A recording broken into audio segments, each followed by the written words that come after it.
Dans cette autre partie, on verra ce qu'on appelle le développement double. Le développement double. Qu'est-ce à dire?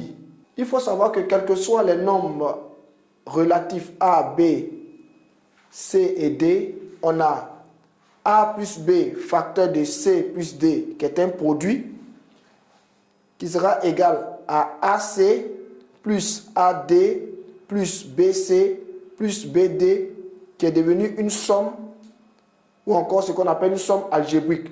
On est passé d'un produit à une somme algébrique, on dit qu'on a développé. De façon concrète, qu'est-ce qui s'est passé? On a fait A multiplié par C, ça nous a donné AC. Ensuite, plus A multiplié par D, ça nous a donné AD. Ça va? Une fois qu'on a pris A pour distribuer, par la suite, maintenant, on prend B pour distribuer. Ça nous donne maintenant B fois C, ça nous donne BC. Plus B fois D, ça nous donne BD. Ça va? C'est en cela que nous sommes partis de A plus B facteur de C plus D à la somme algébrique maintenant que tu vois devant toi, AC plus AD plus BC plus BD. On dit qu'on a développé. Ça va? Pour t'aider à mieux comprendre ce point, on va y aller avec un exemple. Soit l'expression littérale suivante, C qui est égal à T plus 2 facteur de T plus 9. Développons l'expression littérale C. C est égal à T plus 2 facteur de T plus 9 est égal à, on prend le premier T, on fait T fois le deuxième T, donc T fois T, plus, on prend le même T encore, T multiplié par 9, ça va?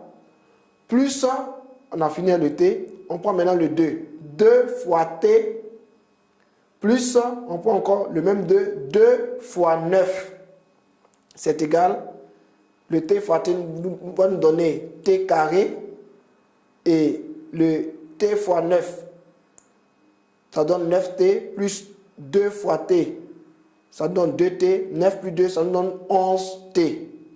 Ça va? Plus 18. Les 18 sont justifiés par le fait qu'on a 2 fois 9 qui est égal à 18. Ici, quelle est l'astuce? L'astuce, c'est qu'on distribue la multiplication par T, puis par 2. Ensuite, on réduit en regroupant les termes semblables. C'est ce qu'on a fait. On distribue la multiplication par T, puis par 2. Ensuite, on réduit en regroupant les termes semblables. C'est en cela qu'on a regroupé les 9T plus les 2T qui nous a donné 11T. Ça va? On va encore aller avec un autre exemple pour t'aider à mieux comprendre davantage. On a D qui est égal à 5A plus 1 facteur de 2A moins 3.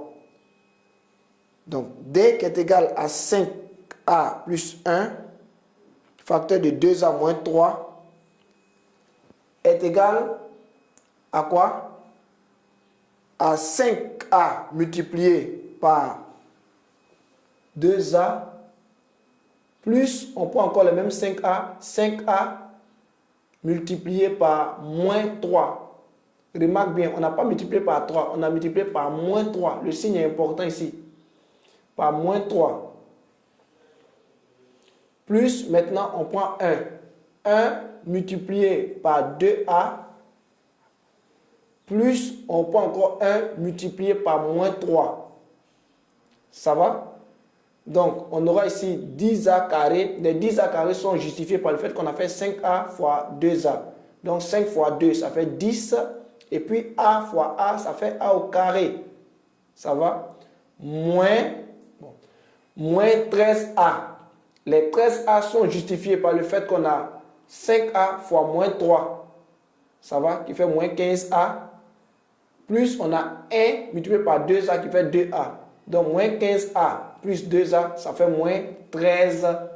Ça va? Moins 15A plus 2A, ça fait moins 13A. Et ensuite on continue, on a maintenant moins 3. C'est justifié par le fait qu'on a 1 multiplié par moins 3. Ça va? Quelle est l'astuce ici? L'astuce ici, c'est qu'on distribue la multiplication par 5a, puis par 1.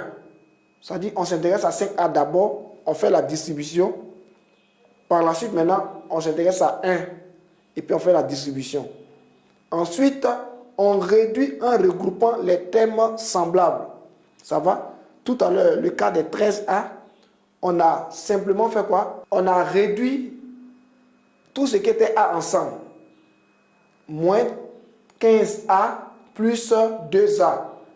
Donc, moins 15a plus 2a, ça nous a donné 13a. Ça va? On a mis cela ensemble. Ça va? Ok. Maintenant, en nota bene, je vais te dire quelque chose, c'est que il faut faire attention aux signes plus et moins devant une parenthèse. Il faut faire attention aux signes plus et moins devant une parenthèse. Succès.